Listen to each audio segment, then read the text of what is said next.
On this week's episode, I'm joined by Outlaw number 41, Kris Lynch. Kris is the founder of Golf Yourself Healthy, and his story goes beyond the world of golf. It's about grief, healing and rediscovering purpose when life takes everything from you. Born in Aberdeen, Kris grew up surrounded by golf, but it wasn't until much later that the game became something deeper. After losing his son Innes in 2023, Kris found himself turning to golf, not as a sport, but as a sanctuary. A way to find peace, presence, and eventually purpose. What began as a way to cope became Golf Yourself Healthy, a space for people to connect through shared stories of how the game can heal, teach, and bring us back to ourselves. This conversation is about loss, love, and the power of doing something small, like walking a golf course, that can change everything. This is Outlaw number 41. So, without further ado, I hope you enjoyed this episode.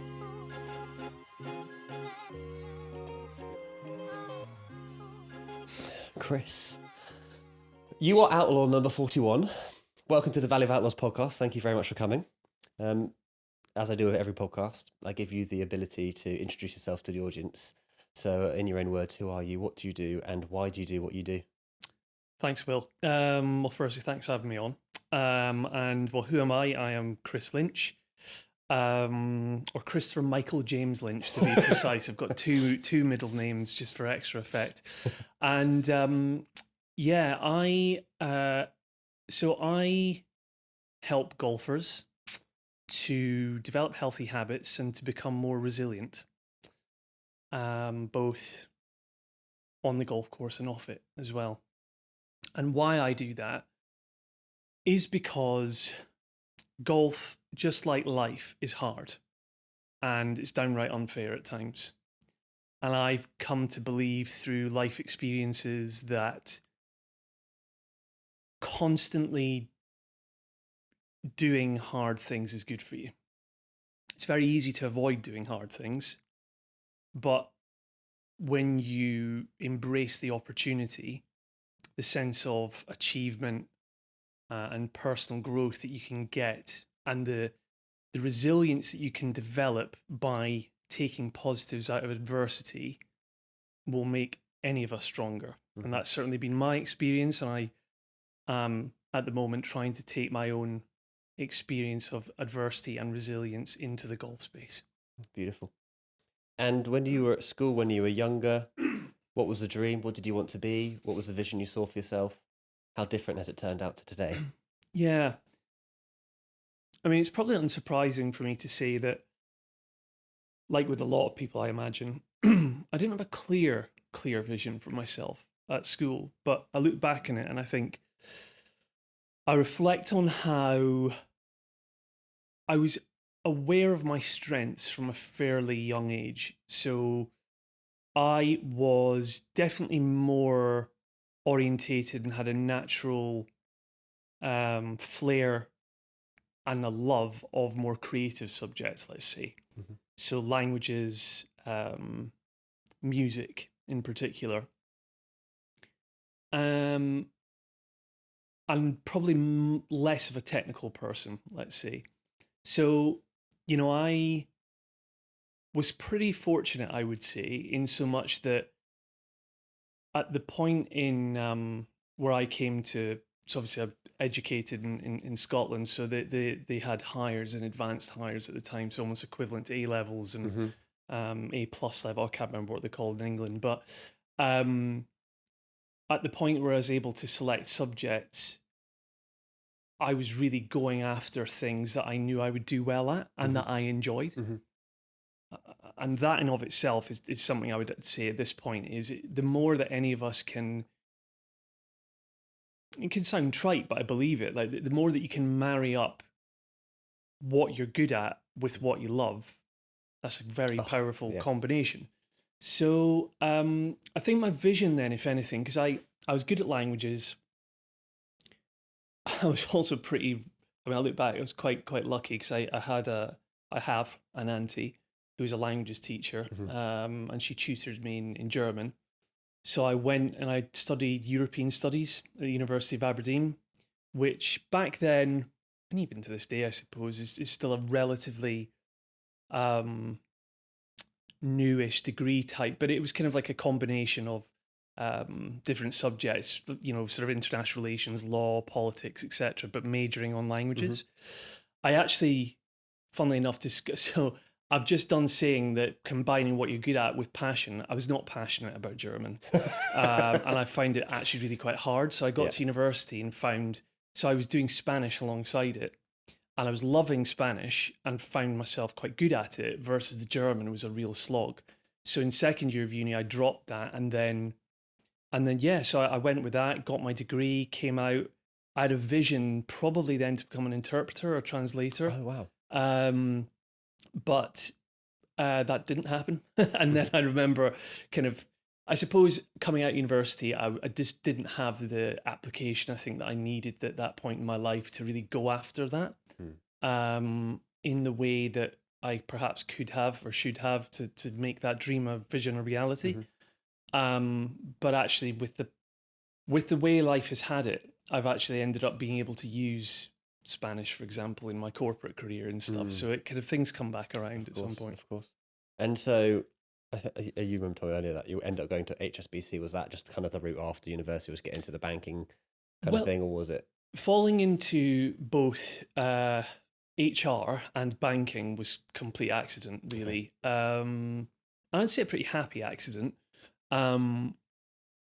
So, coming out of uni in Aberdeen, I remember, like I've just said, I had a semblance of, I want to do this, translation, interpretation, but then I was like, do you know what? I just want to, enjoy life after uni, and I wanted to travel. I knew that much. So I took on a few sort of Christmas temp jobs and things, and got a bit of money, and took an IT job in oil and gas, actually, because in Aberdeen, where I'm from, oil and gas is the industry pretty much.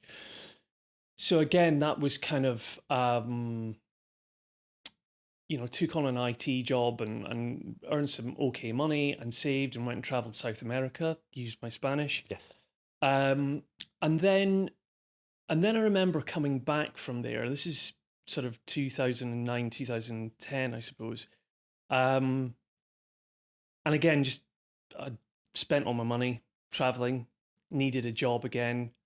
And then I started looking at the careers portal from University of Aberdeen, and there was a local recruitment agency who were hiring for graduate trainee recruitment consultants. So I've yet to meet any other recruiter who has not fallen into it necessarily by accident, who said, when I grow up, I want to be a recruiter on sales on commission. Yeah. So again, I spent about 3 or 4 years doing that. So I specialized in accounting and finance recruitment. Okay.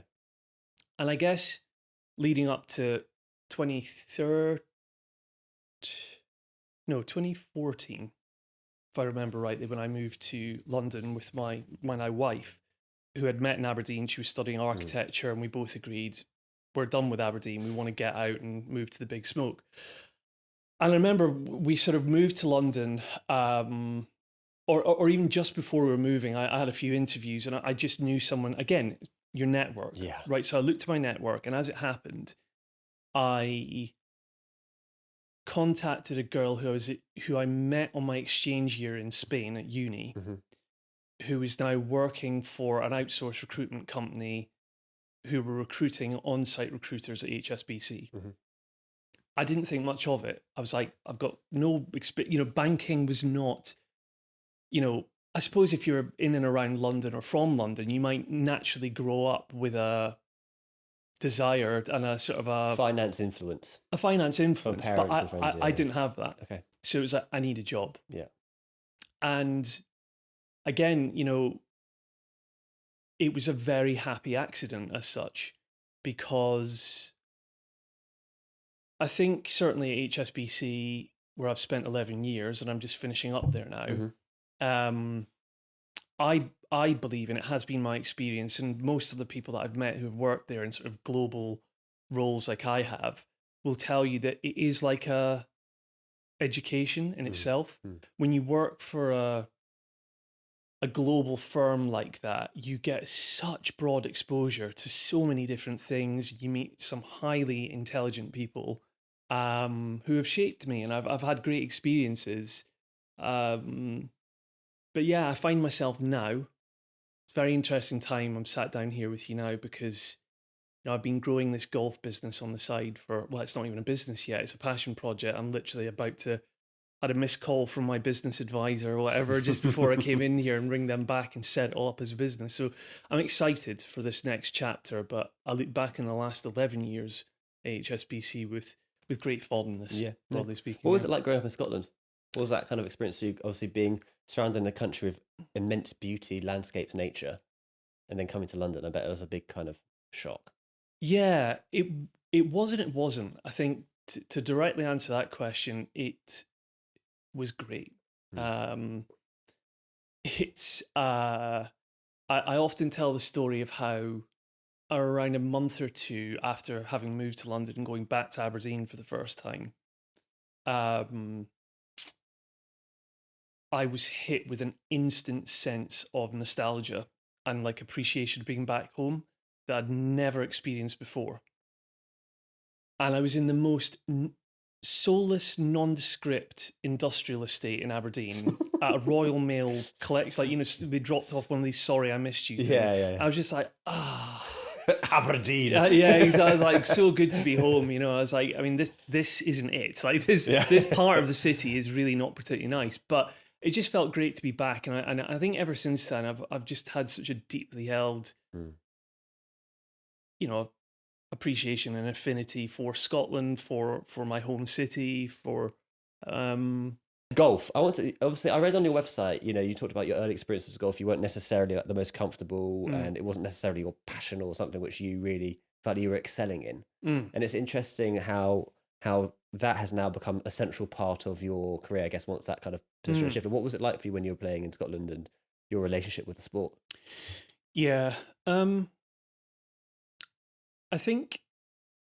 I would say imposter syndrome is something that's accompanied me like a bad smell throughout most of my life, and it definitely was quite strong in those early years of experiencing and trying out golf. I'm very pleased to say I'm a lot more comfortable in that arena now, and that's kind of partly why I want to. I think about my own experiences of getting into it and how I feel like I've got something to offer, because I think imposter syndrome is a big thing in for a lot of people, but in golf it's rife a lot of the time, So anyway,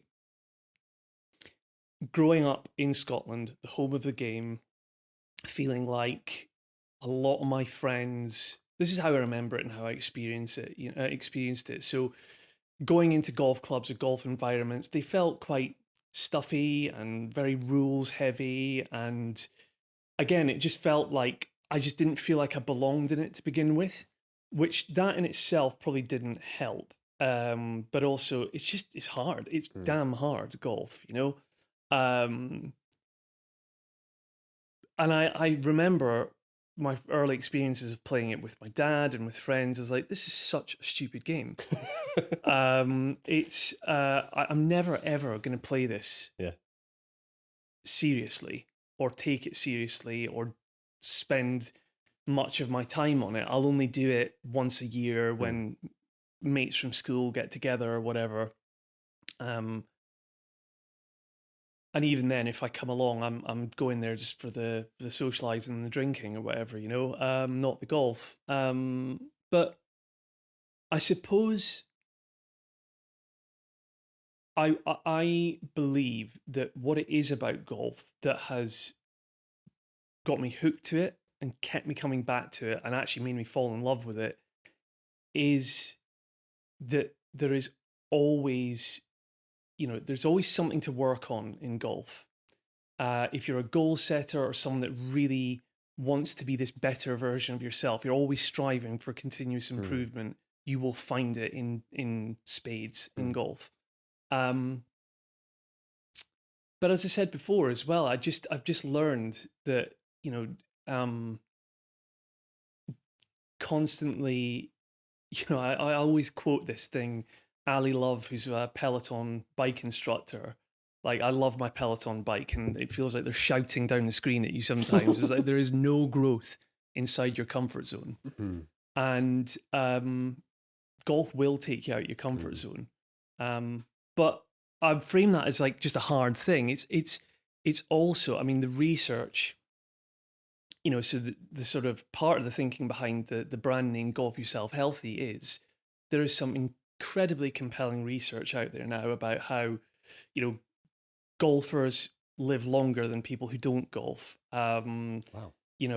It's great for your mental health. It's great for, sort of cognitive improvement, sort of preventing heart disease and things like that, so, and being out in nature. I mean, we're just talking in the lift on the way up here. It's like being out in green spaces.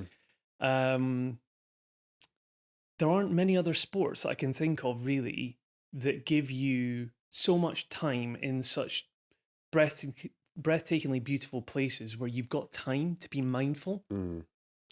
You might be playing football in a football pitch in some far-flung place, and it might be a beautiful setting, but it's a million miles an hour in that environment. You don't stop and take in your surroundings. So the serenity that you can, and the solitude, but which sometimes is a negative connotation, but what you can find in golf is really beautiful.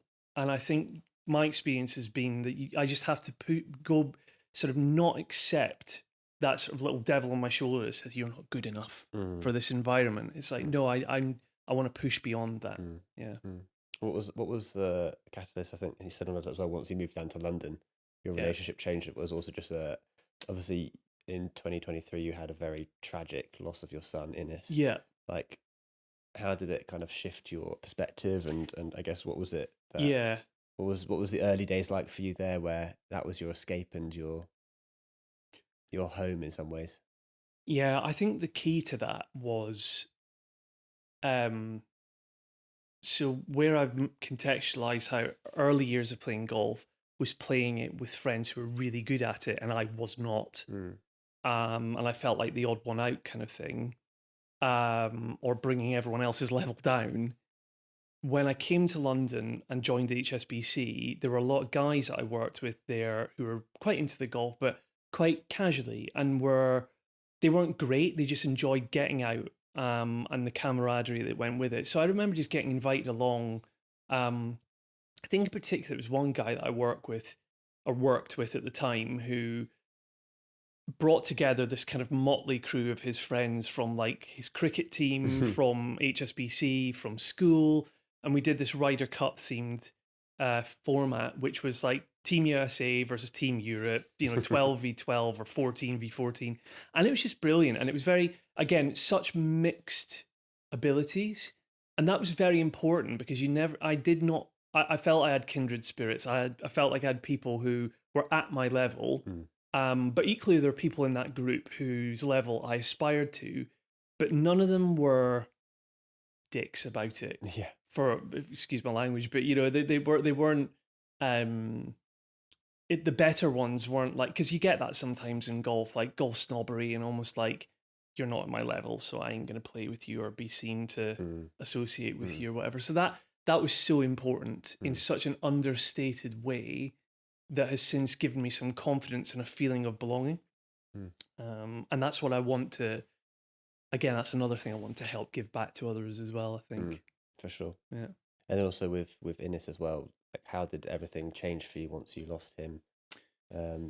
Yeah. What was the kind of, I guess, the early days of that like? Obviously, I've never experienced that myself. I've experienced losing. I lost a very close family member to suicide in like 2021, and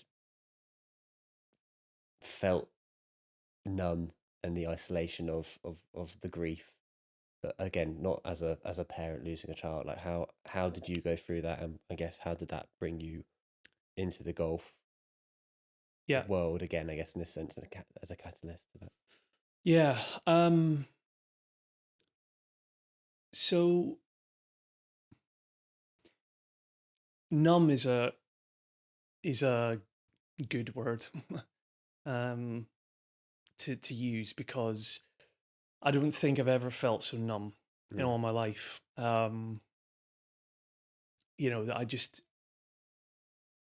recall this cardiologist telling me, and my wife at the time, coming back into this room after all these scans on him, saying, there's something going on with your baby's heart and it's major. And it was I describe it, and I wrote, for anyone that wants to read it, when I launched Golf Yourself Healthy, sort of taking inspiration from his life, I wrote this journal article, called In Memoriam Kris Lynch, the golfer who never was. And within that, I write about how you're in one of these completely soulless rooms in a dilapidated NHS hospital, where, you just get delivered the most crushing news you could possibly wish to hear. That essentially, I've been really toying with to what level of detail I would talk about this on this podcast, but I think it probably is important, at least for my own catharsis and people listening and watching, that I do share a bit more. So,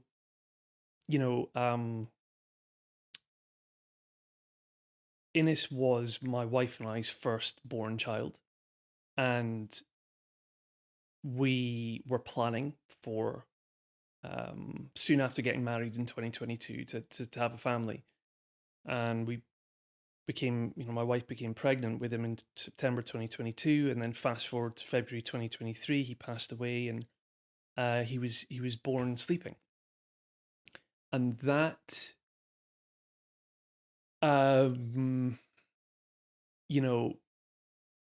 we later discovered, in a post-mortem, that he had Duchenne syndrome, which is the second most common genetic disorder after Down syndrome, but no one's ever heard of it. Wow. And the presence of that chromosomal disorder, or absence of this particular chromosome, so it's otherwise known as 22q11 deletion syndrome. So basically what happens is a particular chromosome is deleted at the point of conception, and when the sperm meets the egg. Oh, wow. And because of that, it had caused him to have 3 major heart defects that were basically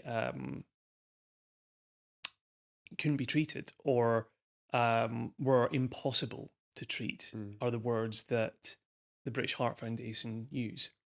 If they've got those 3, if they've got 1 or 2, there might be something they could have done. But he had these 3 things, and he wasn't going to make it, So, and I will never forget, as you would expect, that day when he was born. And we spent time with him, and I had him in my arms, and I had this.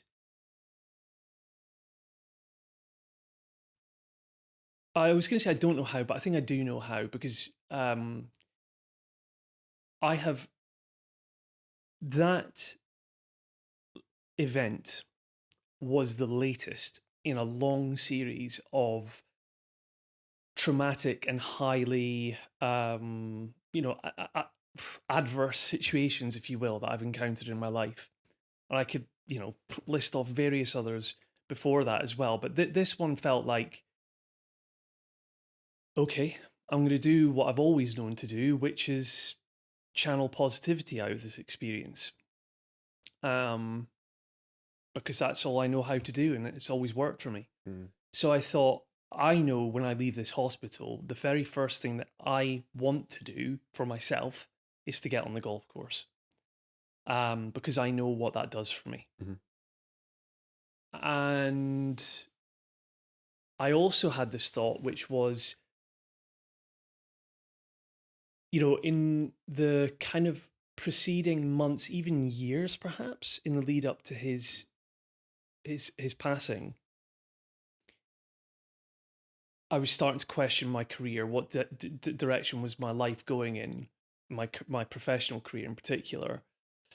And this was the trigger event to say, right, that's it now. I'm going to combine golf as a passion with the subject of health and wellness and personal development, which is what I've specialized in the corporate environment, and take it to golf. Like, if Innes lived, I would have parented him in such a way where I would have encouraged him to follow his dreams, follow his passions. And he didn't have that opportunity, so I'm going to live his life for him, and I'm going to follow the advice for myself that I would have given to him if he'd lived. And that is now to embrace the unknown, the fear of the unknown, but to just do the things I want to do. You only get one life, and one shot at it. So I'm going to do that now. And that's where Golf Yourself Healthy was born. Yeah, so much more I could say about that. But anyway.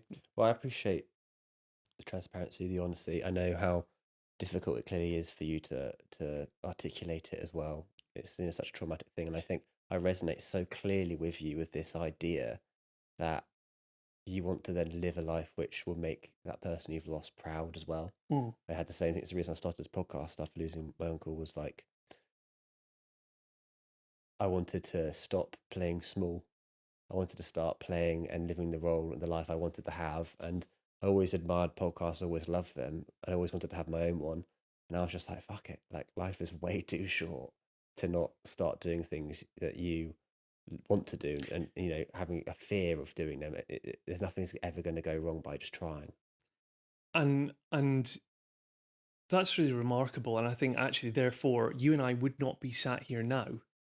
Exactly. If it were not for your experience of grief and my experience of grief. And I'd like to think that you and I are both good examples of kind of turning a highly traumatic life event into something positive. So. I think so. And I think the whole position you take of almost taking the responsibility of joy and happiness and progress almost out of your hands and onto making someone else proud makes it 10 times easier. Obviously you can do it yourself, but what drives me now is more like, what's the most crazy stories I can have and live to go and tell them when I see them in the next place?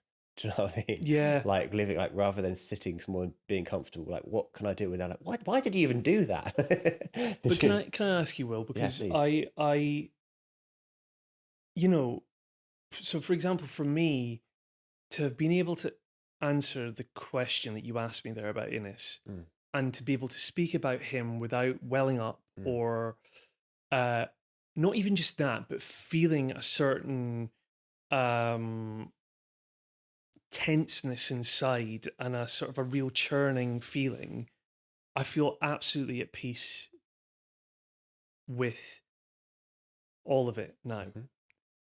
And I think where I'm going and what I want to ask you is, your uncle, I think you said it was, right? Yeah. He lost 4 years ago. Where are you at in relation to telling his story generally, but also within that context of your why for doing what you do here, Valley of Outlaws? No, it's my. I say it most episodes to people. It's like, this is the trigger, and it's probably one of the most traumatic because really, last year my mum lost both her parents, and now my only grandparents, and he was her younger brother. So like that whole side of the family is now gone, and like we had a very small knit family, and when we lost him, it was complete shock, but it was something which forced an evolution of me as a person, and it probably was like a year and a half of darkness, solitude, trying to process, trying to like figure out what was going to make me feel like I was living again. And I think that I'm very open to talk about it and happy to talk about it, and I'm at peace with it because I actually don't ever feel like he's gone. I don't ever feel like any of them are gone. I feel like there's a scientific part where we can't see all spectrums of light and sound and everything. There's so much we're not aware as humans, but there's also this element of this can't be the end for me. And so it's like my perspective of my own life has shifted so much to, well, how can I just make this story the best story that I could ever write? And Kevin Hart spoke about this on the Joe Rogan podcast like years ago, and it captivated me. It was like, our lives are a book, and we have chapters of the book. And how interesting is your book going to read when you go back? Yeah. And that really inspired me. And that was even before he died. I was like, oh my God, I love this. And then it just had even more meaning after he went. It was like, no, that is a big chapter of my book. And that one event now has changed me to start going, well, I'm going to start playing big rather than playing small. And the rest of this book, it might have been interesting to know, but the rest of this book is going to be fucking awesome because it's fearless, And the fear, as you say, you kind of ride through the fear going, you want to feel that edge of fear, that uncomfortable nature, because you know that that's where growth happens. Yeah. I just want to grow and be a better person. I don't really care about outcomes, Like the podcast for me is not something which is about how many people listen, how big it gets. It's more about connection and conversation between you and me. Yes. And in the hope I can help you as well through people listening, but in the way that you can help me through evolving who I am and what I can do for myself. Yeah. Yeah, no, I can relate to that a lot, and I think where I'm at right now is one thing I'll definitely take away from today is that level of to be fair, I think the level of comfort and ease that I feel in telling Innes's story is because I know that I'm sat opposite someone who, acutely speaking, has a very relatable sense of grief and an acute loss. Whereas I find, I don't know if you found that a lot of the time people just do not know what to say or how to react. I was one of them. I actually really, until I lost my uncle, lacked empathy. In But you wouldn't. all of this, But empathy, by its very nature, you wouldn't have it because empathy suggests that you can relate to someone. yeah, exactly. So I had So you only develop that empathy through going through it, right? And for all things though, for like global tragedies to people losing family members, Yeah. all that I was just oblivious to. Yeah. And then I had that, and my heart like opened to like, oh shit, like I can resonate and really feel what they're feeling with that thing, and I can show up and be there for them in a way which is not intruding, but is there as a presence and like a safety net if they need a support, Yeah, and there's another positive that comes out 100%. of a traumatic life event, So anyway, yeah. Okay, golf courses and your escape to, obviously, I think you said that you found kind of serenity and solitude on the fairways. Like, how was it then playing golf? What was it about it which allowed you to process your grief and allowed you to really kind of connect to yourself again? So I think at that time when I lost Innes and heading out to the golf course, it was a few things. It was one about being.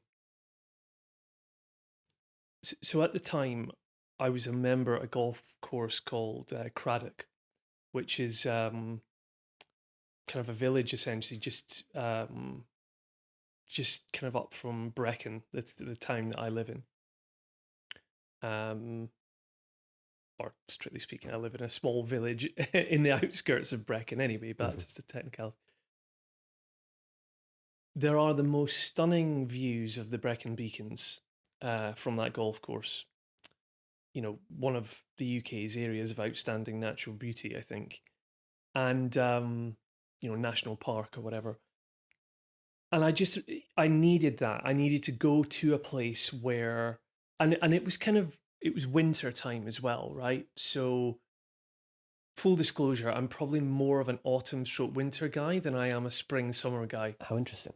I like the warmth and the heat, but I find it a bit uncomfortable sometimes. And so there's almost a warmth to the cold.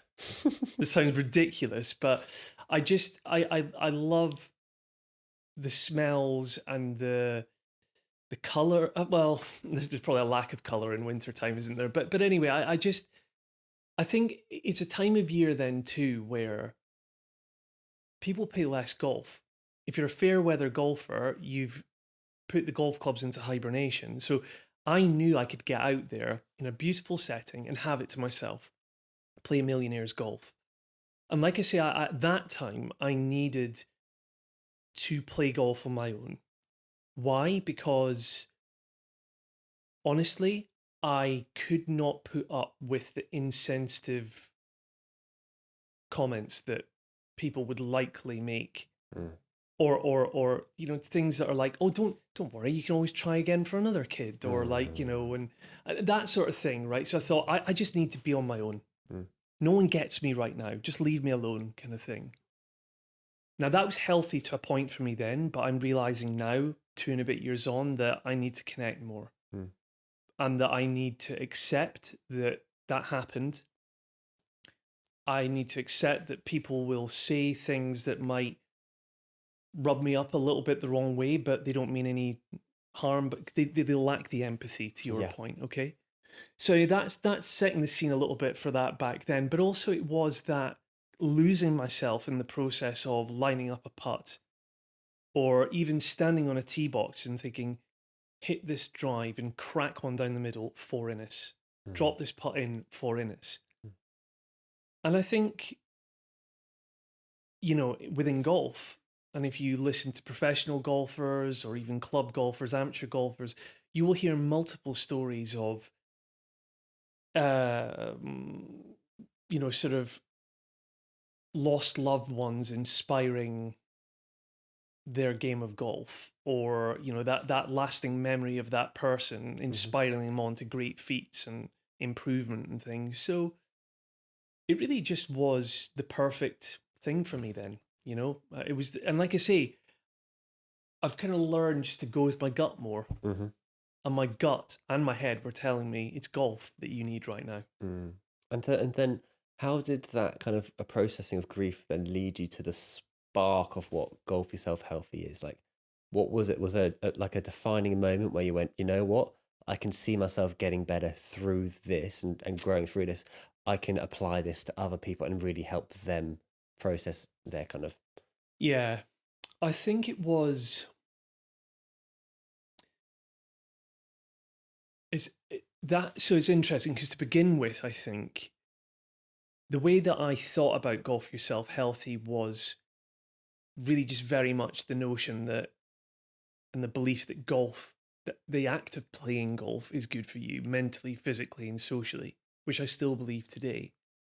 And I was thinking, okay, well, how can I do something in which I get more people into golf?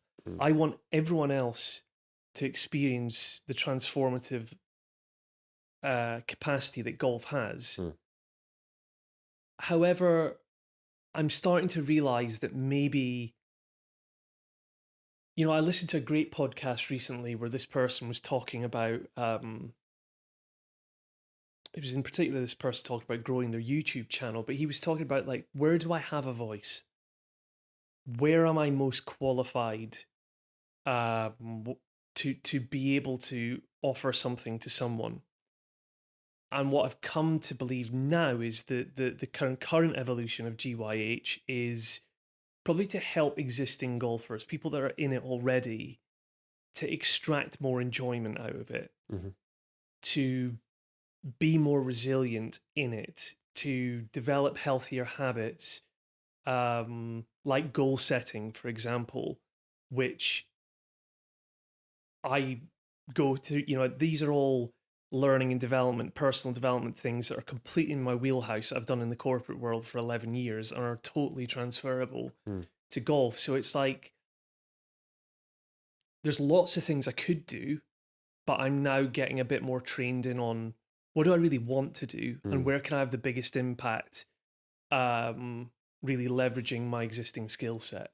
Does that make sense? Yeah, no, completely. I mean, as you said, like, it's so applicable, the way you have to approach the game to just everyday life, and it is because it's actually a battle with yourself. Yeah, which is 100% what life is anyway. It's a battle with yourself. completely. You've got to get yourself up at 6 a.m. the next day to go and do what you need to do. You Yeah, need to work late to go and do what you need to do. All those things are so applicable, and so you have to kind of almost learn to manage doubt or fear, I guess, in some ways. Manage kind of like the negative, the fear of failure kind of element, be able to learn how to make good decisions, right decisions, when to make good decisions, right decisions. And that's so transferable. So transferable. Okay. Okay. So this is something which I find fascinating when people are building their own thing, is because for myself, I get so energetic when I have an idea, I have a vision, I have something which grows through. And what were the early kind of ideas of what it was going to be? Like, how did you feel? How did you grow it? Like, what was that kind of that process like for you? And where did you learn to go to kind of rein yourself in some places and let yourself run free in the other places? I absolutely love that question. That's been my favorite question you've asked me so far. Since day one, my podcast has been at the core of what I do and offer with Golf Yourself Healthy. And so I would seek out podcast guests who had used golf or experienced golf in very similar ways to me, i.e., using it to overcome grief. Yeah. These were everyday people that I was interviewing and meeting with. And I will always look back on those early episodes with such fondness, and how they were helping me at a time when I needed it the most. The harsh reality I've learned is that if you want to make a business out of something, you really need to deliver a service or a product or a solution or whatever it is that isn't just serving you, and so, for example, Golf Yourself Healthy is not and can't, frankly, be just about using golf to overcome grief, because that's an incredibly niche subject. Yeah. So how do I tick these boxes? How do I continue to get enjoyment out of the work that I'm doing, all whilst sort of objectively delivering value to my viewer, to my listener, to my community member, whilst being true to what the brand stands for? Yeah. So, and also one of the best bits of advice I think I've received is probably from my wife. She'll probably fall off her chair if she watches and listens. It's like, because you know how it is in relationships. Sometimes it's like, your other half might come up with a brilliant idea, but because it's them, you're like, no. Whereas someone else says it to you, you're like, oh, that's fantastic. But no, genuinely, my wife Kim said to me recently, like, Kris, stop trying to fit everything into a neat box. I am the sort of person who I can get a little bit too obsessed with, my brand is this, therefore I can only speak about this subject matter in this way. Or, it's like, if I'm not talking about only resilience or this or that in a golf context, I'm not being true. It's like, no, just go with the flow. I guess the question I want to know as well is, like, what's the big vision for Golf Yourself Healthy? Like, what is it in the biggest, most crazy version of itself that you see it being? Because I think that really will help me and listeners understand kind of the direction of travel and the kind of the approach you're taking to it. So essentially, the vision is to enable golfers and the whole golfing ecosystem that serve golfers, the golf clubs that they play at, the governing bodies, etc., to become the happiest and healthiest, most fulfilled version of themselves through golf. And so what that looks like to me is going into the world of golf and meeting golfers where they are and helping them become healthier. As people? Emotionally, physically, socially, which will make them better in golf and in life. Okay. Now, I don't know to what extent that, because that's quite a elevator pitch style vision answer, but I'm almost deliberately leaving it high level there, because I haven't yet peeled off all the layers of the onion that I need to, and I don't have all the answers yet, but I am utterly convinced that I'm onto something, and a lot of people, you know, in this space tell me that I am as well. Yeah. So, yeah. Okay, no, fair enough. A lot of people, I guess, struggle with loss and grief and losing kind of their purpose. What kind of advice do you give to people who are going through it to help them find purpose through the pain? So, I'm very mindful that we all experience things in different ways. Um, and so what I say now is really from my own experience. Of course. This has worked for me. Acceptance is critical in my experience to moving forward, Mm.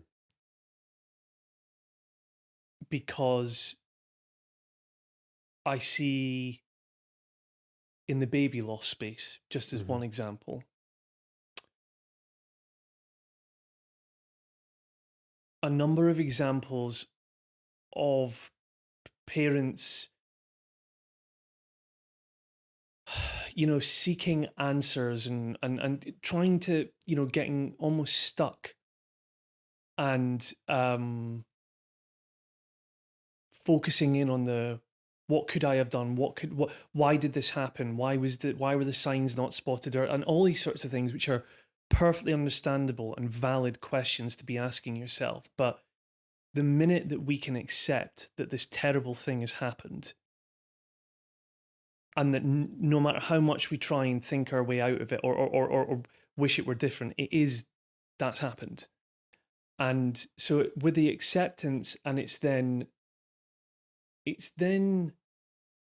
at the point that you're able to, because we all grieve in different ways and we take a certain amount of time to grieve and get to a point where we feel able to move forward, not move on necessarily, because again, I'm not sure we ever get over these things, nor should we necessarily, but to move forward with purpose is to say,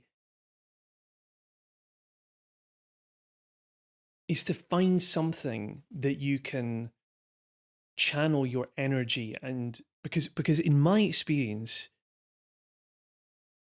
a lot of people that I come across who have experienced such a like you, for example, and others that I've experienced who have lost children, or in the sobriety community that I'm a part of as well, is whether they find religion, they find spirituality, they start a charity, a foundation, or they change career. It's like, do something that is going to make you feel, take control of your life, really, keep connecting as well, because I think it's one of the key things I've learned is I've convinced myself in since losing Innes that people don't get me, people don't understand me, and I'm going to be very selective about who I trust or who I spend my time with. Try and see the good in people and recognize that everyone is inherently flawed as a human being. We all have defects, and that's just a fact of life. So the sooner you can accept that, going back to acceptance, and then just seeking connection and being willing to be vulnerable and open up. Because actually, by doing that, you get more back than you do through not opening up, essentially. And holding it to yourself. Yeah. Like if you bottle up your emotions and try to solve it, it's far harder to do so. I always believe that, actually, and I heard someone say, if you write down your problems on paper, you're 50% of the way there to solving them. Yeah. And it is a case of like not being too scared of speaking about what's going on to someone, and just for them to listen, because sometimes the process of you even just speaking it helps you solve it along the way. Yeah. Totally. I think that's a male problem, though.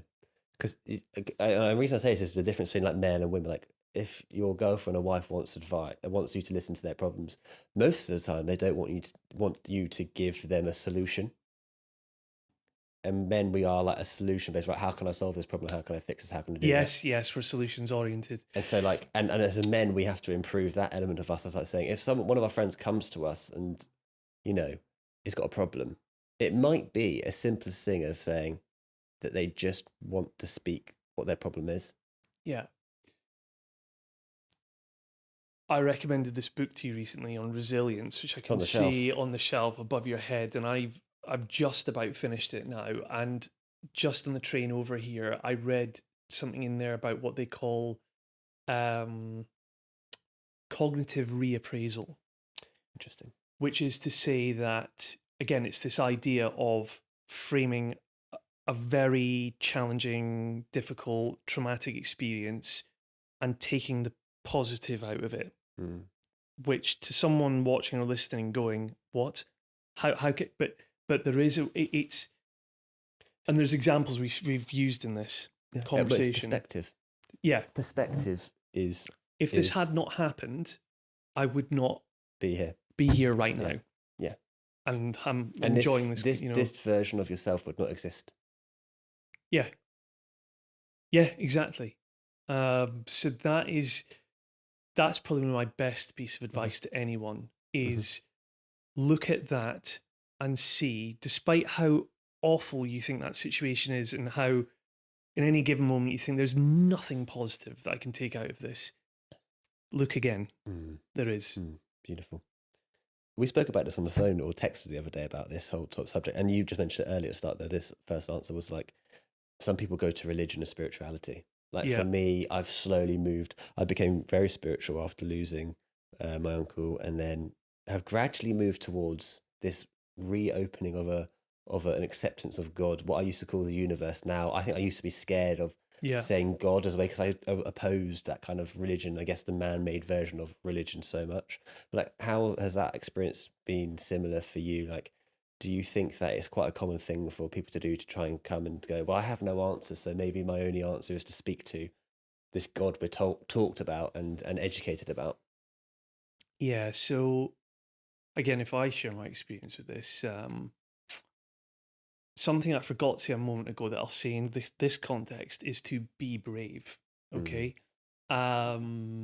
And what I mean by that is, I don't know if you watch Alan Partridge at all, but there's always this clip of Partridge from years ago where he goes, I'll show you brave, and he takes a spoonful of mustard and eats it, and it's like, doesn't have to be, as a man, it doesn't have to be like doing big strong acts or whatever. What I mean by being brave is being different, okay? And different to who you were before? Yes, but also different to what society seemingly says is the norm. Yeah. Or what the critical mass of people are doing, or going against what people go, well, that's lame, kind of thing. You know, no. So if I say this in the context of Christianity and my Christian faith, okay, which is still a very, I don't, it's not in its nascent stage, because I was raised a Christian, went to Sunday school, went to church when I was young and stuff, and I've come back to the church and to God and to Jesus since losing Innes.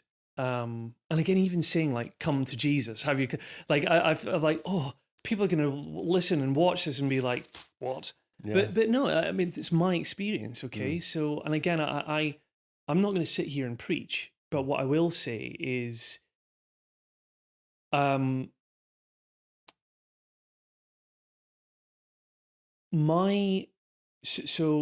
relationship with God. So back in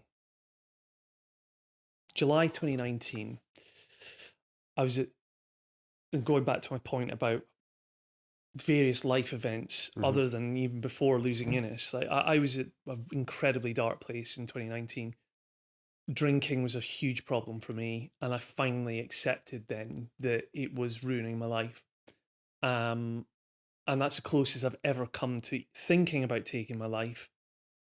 I was never close to acting on it, but the thought was a very, very clear thought, and a possibility. So anyway, I've been sober from drinking now continuously for over 6 years, and probably the best decision I've ever made. So going into Alcoholics Anonymous, what I discovered about that, which I'm not so active in now, and I probably haven't, so I haven't been since I lost Innes, which I'll explain why. One of the cornerstones of the AA 12-step program is for you to believe in a God of your understanding, which is word for word what the big book of AA says. Wow. Now, essentially, the origin story of the AA was it's kind of born out of Christianity, but Bill W. and I can't remember the other guy who basically founded AA kind of used Christianity and scripture, whatever else, to build the kind of the outline philosophy of AA. But I think they probably recognized at a time that like to sort of I don't know, tie someone down to a very fixed God in the biblical sense would maybe prevent certain people who needed to recover from alcoholism or problem with drinking to come in and seek its help. So anyway, what you'll find in AA is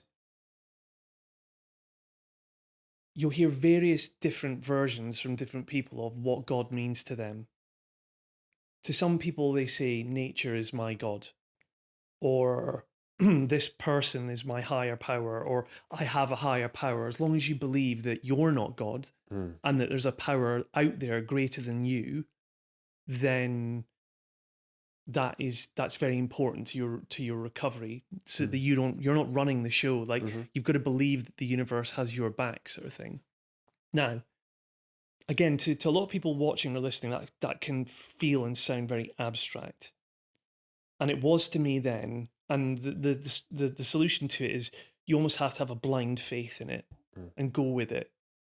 It'll work if you work it, is what they say, right? I lost Innes, and I was like, right, that God that I've come to believe in, I don't even know who or what he is. I was like, you've shafted me. You've completely done me over with, like, you know, how many things in my life do I need to go through? And woe is me and blah, blah, blah. And actually, it was my wife at the time who said, I think I need church. I need to go. And, you know, she has her own reasons for going to church. But for me to go with her then, I look at that now as like, do you know what? Actually, I need to get closer to God. And rather than be driven away from God, I want to get closer. Like, I actually need to, now I want my God to be God the Creator, you know? Because maybe that's partly because I'm an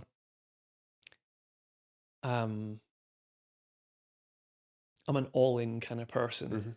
I can't be half-assed when it comes to my Christian faith. Anyway. I heard a fantastic quote which kind of aligns to this and aligns to my composition with it. It was that prayer is you talking to God, and instinct and intuition is God talking back to you. Yeah. And so one of the things which, when I was thinking about you were saying it, what I related to was like when I first came back into that kind of space of trying to even just connect to what this purpose in the universe and maybe my life's written out for me, I tested it in certain things. I used to be the kind of person where I drive, I'd have to know exactly where I was going to park my car. I'm going to miss car park, I'm going to wait for a space. And even if it's 5 minutes away from where I need to go, this is my safe place because I know this is where I can park. And I tested it while I was in San Diego twice recently, where we were trying to go to a beach with my girlfriend. And I was like, I want to park at the beach, but I don't know where I'm going to park. I'm just going to drive around there and see what space pops up for me. I go down there. First thing I find, a car parking space just opposite the stairs to the beach. And I'm like, doing little tests like that, where it's like, if you can feel there's an instinct inside you to push yourself further and go down a route, take a right rather than a left and see what the result is and not worry about the result, but just go and see what happens.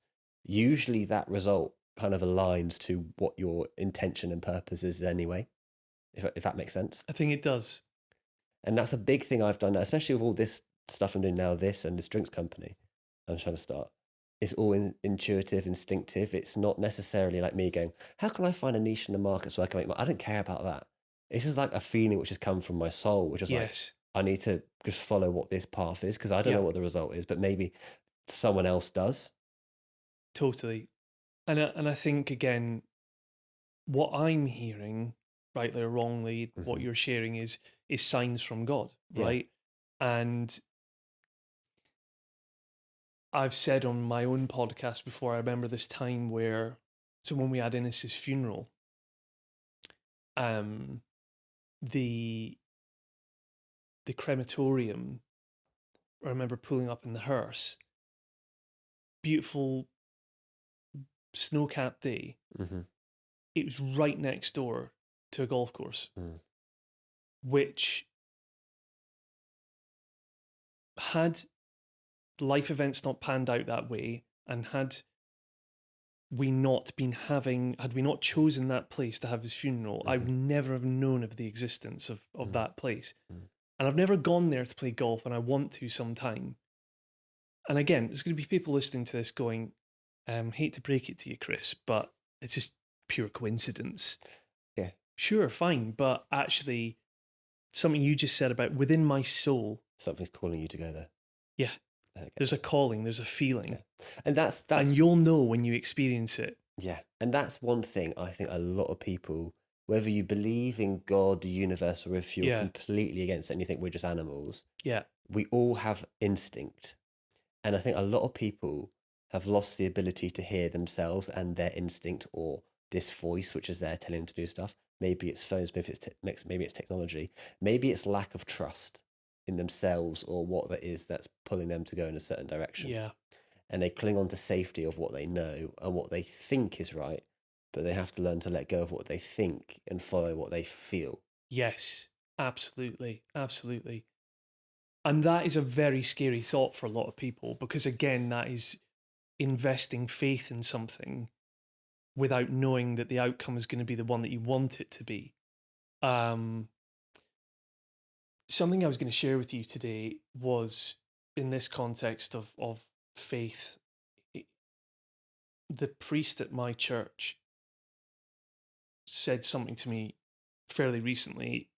You know, he started running a First Sundays initiative where he's kind of, first Sunday of every month, he's bringing the members of the congregation and hoping to attract new people into the church to explore the Christian faith, for them to understand, you know, what does it mean to be a Christian? What does the Bible teach us, etc. And I said to him what I've just said to you, which is like, I'm an all-in kind of guy. You see, I want to, if I'm going to do something, I want to really know it, and I want to sort of understand, and I want to, I want to have knowledge of the Bible and of God and of Jesus. He said, Kris, not knowledge, wisdom. And I thought of this, and on the way here, I obviously had to do a little consult with Google AI, but it's like that difference between knowledge and wisdom. To know is to know the exact existence of God and Jesus and what they look like, but rather wisdom is like to go to, the way I understand it is to go to the Bible, for example, and to read something and to get an intuition to it's, does that make sense? 100%. Yeah. I think for me as well, like I still push back a little bit on religion as in the human-led thing, the church. My faith in religion is a personal one-to-one thing with God. Yeah, fair. I don't need that. I love going to churches and just sitting in them. I love it. Yeah. But I love also my religion is on my terms a little bit, which that's, everybody has their own kind of thing. Absolutely. Yeah. Okay, let's go to the finish towards these kind of mindset questions as well. Because I think we've covered some big topics. We have, haven't we? Yeah. Smashing them out of the How park. do you find meaning in everyday life now?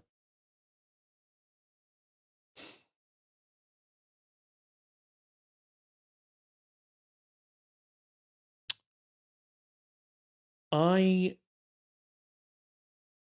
am constantly striving every day to be present. I believe that is one of the hardest things that the most rewarding things any of us can do if we're willing to commit to that. Mhm. Because we live in a world of multiple distractions. And if I look back on the last 4 or 5 months with my daughter, who's 11 months old now, this week's her first full week of childcare, which has sort of partly enabled me to be here, and I've got headspace now. But I did shared parental leave with my wife, and the number of times during these last 4 or 5 months where, for example, she's down there on the playmat and I'm on my device Mhm. and I'm not being fulfilled doing that. Mm. I'm corroding my brain. Mm. And actually being in the present and looking at her growing up and smiling and watching her teeth come through and her expressions changing, like that's life. That's meaning. That's pay attention to that. Mm-hmm. Pay attention to the world around you. Have you seen that film with Leonardo DiCaprio and Ariana Grande, and it's basically the end of the world. Oh yeah. Have you seen that I didn't one? finish it. And it's that spoof song with Ariana Grande. It's just like, just look up kind of thing. And it's the whole world is like stuck and it's Yeah. like, just look up. Yeah. Yeah. 100%. Stolen from Ariana No, Grande. I love that. Yeah. I don't find meaning in life by listening to Ariana Grande. That's not how I'm doing it. How important is it to follow your passions and interests in your career path? Vitally important. It's one of the best things you can do, because what you can guarantee, I think, by doing that is, although you can't guarantee that the outcome in relation to your wealth or your business success or whatever will you can't guarantee that. What you think you can guarantee is you're going to have some fun on the journey if you follow your passions and your interests. Again, my wife said to me recently, and we joked about it, I was like, I've never heard that before. She was like, interest equals joy. Interesting. And I was like, right, yeah. So, okay, you know, if you fundamentally are motivated to do something, you're giving yourself a better chance of the outcomes being good. Yeah. I always say to my friends when they say they're a bit stuck, I always say, what would you choose to do if you could, if you were never going to be paid and you didn't have to worry about money? Yeah. And then it's simple. You figure out what you want to spend your time doing. Exactly. Okay, final three. What does success mean to you now personally and in your career after everything you've been through? Being a great father to my daughter, a great husband to my wife, a good son to my parents, good brother to my sister. You see where I'm going with this. I could keep going on in this vein if you want me to. No, I genuinely, I think it's about family. I'm really, really orientated towards my family now, because if I can, there's something in there about being of service, both to them and outside of self. You know, again, if I can, be doing things that I enjoy and that I love, but actually that I value, but doing them for the benefit of putting food on the table for my family, or, you know, that's the bedrock, basically, you know, because if I'm good, and it's also my health as well. Like I'm very motivated at the moment to get in shape, to eat better. I mean, I'm always motivated, but I'm genuinely really motivated, because, like, if I'm going to be credible with a health brand, Practice what you preach. yeah, absolutely, and to have longevity and sort of live, you know, to see my daughter grow up and things, I need, and to be physically and mentally and socially healthy will help me show up for them and show up in my professional life as well. I love that. What are the keys to succeeding or following your dreams? Resilience. Being tenacious kind of links to resilience. Being willing to experiment. Be willing to, like I said before, take yourself out your comfort zone, do things you may never have done before.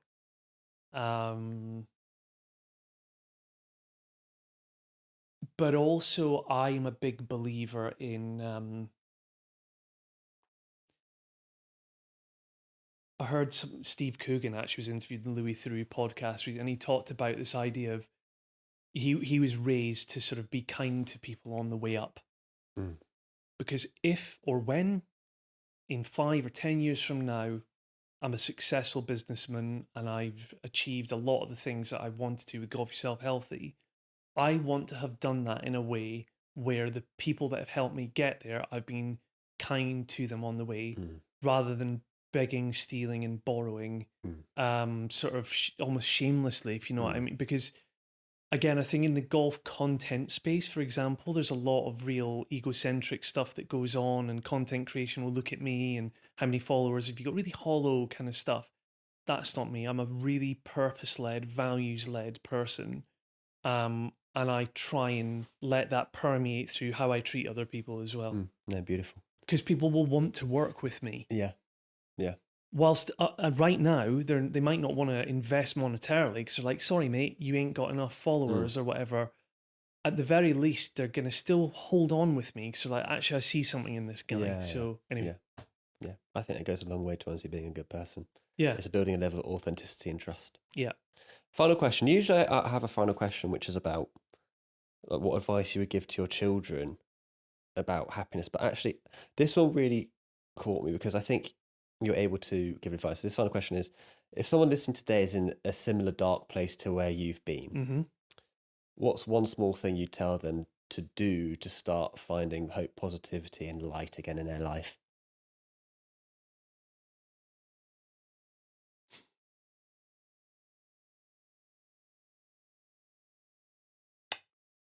Oh, one thing I would advise or do to find hope and positivity again. I think I'll answer that through the lens of, if I've understood the question right, which is like, if someone listening to this is in that place that I was in a couple of years ago, for example, just do something in that moment that you love or that will bring you comfort. For me, it was watching Peep Show. Okay. For example, like just because at that stage, you're trying to put one foot in front of the other. And you're trying to find anything that will soothe you. And you're not going to find that yes, you might find it temporarily in like ice cream and crisps and chocolate or whatever. But no, just watch something, read something, anything at all that you know in the past is a surefire way of lifting you out of a bad feeling. I love that. Revisit it. Find yourself again in some ways. Nostalgia. Because that's where the Peep Show thing came in. It was like, I know how that made me feel when I watched that when I was at uni, and it made me laugh my ass off. I need that. I need laughter. Beautiful. Because you can find laughter. You can find that. And joy and funniness and happiness, even in the most awful situations. Yeah. Beautiful. Yeah. Beautiful. Kris, you are Outlaw number 41. Thank you so much for your time. Thank you so much for your transparency, your honesty, everything. Powerful episode, beautiful episode. And I really wish you all the best with Golf Yourself Healthy. I really believe it's going to be something which has a lot of impact for a lot of people. So thank you for coming on the Valley of Outlaws. I really appreciate your time. Number 41, signing out. Thank you for listening to the Valley of Outlaws podcast. If you like what you heard, please subscribe and follow us on Spotify and YouTube.